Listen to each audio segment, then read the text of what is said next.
Lightfall has been quite a polarizing expansion to say the least. I'm sure you've seen the criticism, so I'm not going to repeat what's already been said a million times. Story bad, gameplay good. But I did want to point out some interesting behind the scenes things that explain why Lightfall is the way it is, and in typical fashion, I've gathered a bunch of topics we're going to talk about in this video. So it's clear this expansion wasn't part of Bungie's original plan. This release called Lightfall was essentially renamed and pushed into become Final Shape, and the expansion we got called Lightfall is basically an interlude with the content that wasn't ready in time for Witch Queen or wouldn't fit into Final Shape. So if we do a bit of digging and detective work, we can actually see how Bungie stitched this DLC together and also what it means for the Final Shape expansion, the big conclusion, because while Lightfall has definitely not been best received, there is a silver lining which I'll get onto. So back in 2020, Bungie announced these 3 expansions for Destiny 2 and that they wouldn't be making Destiny 3 anymore. Instead, these 3 chapters were the content they had been working on for Destiny 3, which they scrapped after the Activision split. A year later, they announced they needed to delay the Witch Queen until the next year, and more importantly, in their own words, add an additional 4th chapter called Final Shape. But they worded it as if they had so much story to tell they needed to add an additional expansion, but now it seems clear that Lightfall is the additional expansion. Probably the biggest giveaway that a lot of people notice is the opening cutscene has the Vanguard stood here when the blast doors close, and then the entire events of Lightfall on Neptune happen, and after all that, the end cutscene starts, and the Vanguard is still stood here in the exact same spots as if time froze and only a few seconds have passed between the first and last cutscene, and the Vanguard does absolutely nothing the entire campaign. We don't see them at all or hear from them. When the stakes are an all-time high, the worst thing that could possibly happen is happening. This Megamind supervillain has come to basically end all life in the universe, but all these characters with crazy superpowers that stand here waiting for us to mess around on Neptune. Essentially, you could cut the entire Lightfall story and the Veil out of this game, and this plays out as if it was one continuous cutscene where the Witness shows up, opens a portal into the Traveler, and then goes in. That would have been the original intro to the original Lightfall, but instead it's as if this cutscene got paused and all the events of Neptune happen, and then it resumes at the end. One of the weirdest things is that it's called Lightfall, but the light doesn't actually fall. Back when they named it Lightfall, it was going to be the second collapse where we lose, but clearly the name doesn't fit as we still have the light. Nothing's really changed with the Traveler, even though the Vanguard act like it's dead, it's just moved out further into space. We didn't lose anything at all, nothing has changed for us. I think it would have saved a lot of confusion if they had renamed Lightfall to something else to kind of match the spin-off Neptune story, but I get that probably would have been even more confusing. But I think the issue a lot of people have is that Lightfall isn't the one that was initially advertised, and that's what caused everyone's natural reaction to be a bit confused that nothing really eventful happened in the campaign.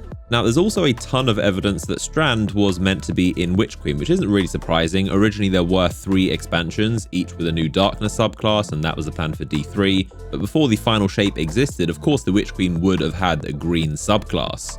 In the Witch Queen, the Pyramid Relic randomly gave us this Deep Sight ability, this Psychic Darkness power, but it's obvious this would have originally been Strand, the same way in Beyond Light the Pyramid gives us Stasis, the first Darkness subclass. Originally, the relic would have been the same as the Ziggurat on Europa to give us powers, but instead it got changed to be about weapon crafting. This is why Strand doesn't really fit as a Darkness subclass or into Neptune or the story. It seems very shoehorned is what a lot of people are pointing out, but we literally find it in an alleyway and just pick it up for no apparent reason. No Pyramid gave it to us, it wasn't a gift. Strand is supposed to be a Darkness subclass, and the Veil is supposed to be related to the Traveler, which is of course light. So what does Strand have to do with the Veil or Neptune or the Darkness? It doesn't really seem related. I think this is kind of like a plot hole that doesn't match up from when they moved it to Witch Queen, but if there was a Pyramid here or a relic, it would make sense, but Strand is just in this street for no apparent reason. So in the Witch Queen, they replaced Strand with Deep Sight, which they advertised if it was supposed to be something important, like a big deal. Gameplay wise, it was basically a way to reveal hidden platforms, so it makes sense this would have originally been the grapple mechanic to get there instead. But you can even see Strand and Deep Sight actually have the same animation with that light beam coming out from their head. The Warlock Strand subclass logo is all over the Witch Queen armor, which is definitely a big giveaway. In the final mission, it's all about threads. There are threads everywhere. You get the Thread Cutter buff. The wizards are called Thread Weavers, and when Savathun hits you, the debuff is called Threadbound. So the terminology is still there. If you go back even further, it seems that Strand would have originally been a poison subclass, which fit the Witch Queen theme a lot more, and seems like the obvious move for the amount of poison gear they added. You got the necrotic grips and the osteostriga, and of course the original thorn. Interestingly, in the Guardian rank 7, you can see it says infested rounds instead of unraveling rounds. So this is clearly a bug from when it used to be a poison subclass, but they forgot to change it from infested to unraveling. So this is definitely a leftover asset. But I think they realized that poison would have been very similar to the solar burning damage over time and the void suppress weaken effect. So they probably decided to make it a bit more interesting and different. And I do think this ended up being the right move. Strand is a lot more interesting gameplay wise. Even though it would have been crazy to have a whole subclass in Witch Queen, it clearly wasn't ready in time, but seeing how well designed it ended up being, it is probably the biggest asset of Lightfall. It carries the whole expansion, so it is definitely well designed. Now, on the bright side, I do think Final Shape has the real Lightfall content like originally planned. It's a shame we have to wait a whole year for it, but all the real stuff should happen in Final Shape, and hopefully it's back to that same Witch Queen quality of story. It most likely has Xivu as a main enemy, and probably also has the third Darkness subclass with it, which could be the Taken subclass to match Witherhoard and Malfeasance. The Taken power has been passed from the Worm Akka to Oryx to Savathun, and now Xivu, the final sister who has it, so it makes sense we would get it from her. And we've seen the Drifter can control it, so he could help us get it, and he's been very absent recently, so it makes sense he'll play a big part in Final Shape. But who knows, they could have changed it to be something completely different like Strand was. It could be this golden pyramid energy we always see with anything darkness related. Now, the exact reasons for this delay and the additional expansion we don't know, and probably never will, to be honest. It's going to be one of those behind the scenes things they never talk about. It's most likely they just needed more time, but it does also make sense they would want the saga to be 10 years and not 9. I mean, financially, I'm sure Bungie was not opposed to another year of great revenue, which apparently they're making more of than ever with the Eververse system and the seasonal model. So another year definitely wouldn't be opposed. One of the biggest complaints is that Lightfall costs even more than Witch Queen, which is widely seen as one of the best expansions in Destiny history, up there with Taken King and Forsaken. It is very hard to justify Lightfall costing more than Witch Queen, but Bungie pushing things back is nothing new. We saw it with Destiny 1, with Destiny 2, with Shadowkeep, with Witch Queen, and now Lightfall. So a lot of people are not super confident in Final Shape because obviously these development issues have constantly been a thing, but let me know what you guys think this means for the Final Shape and the final chapter.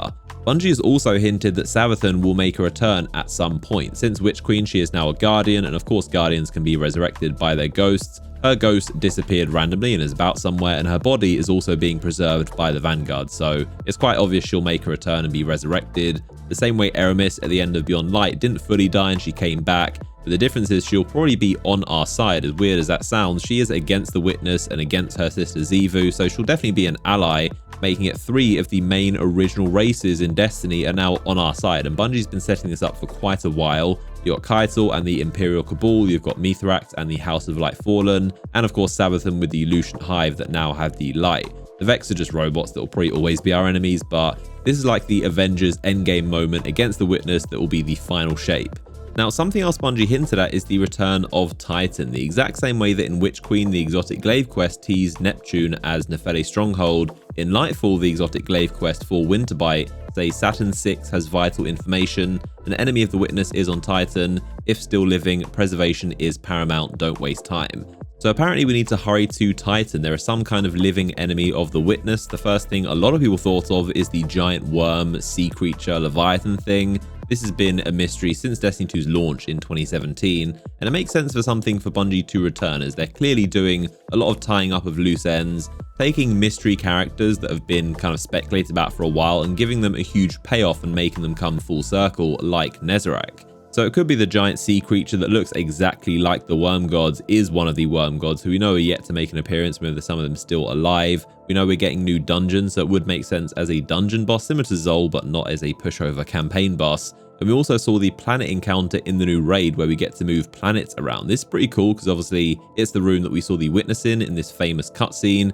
We know that he has the power to move planets and is apparently the reason why we got those planets removed in the first place. They're covered in darkness. And also in the Witch Queen, the Truth and Lies game, they said that we'll soon gain the ability to move planets ourselves. So this does seem to be that. Maybe we'll get to move Titan and make it return from the content vault. A super far out theory is that it could be Oryx on Titan, as his body did famously float off into Saturn's rings. It has always been speculated that his body could have landed on Titan. And also in that Truth and Lies game, Savathun did say the Taken King will rise again. So it's an unlikely theory she could have been lying about that, but it does seem like he's dead and he probably wouldn't be an enemy of the Witness. But a worm being this Leviathan creature seems more likely.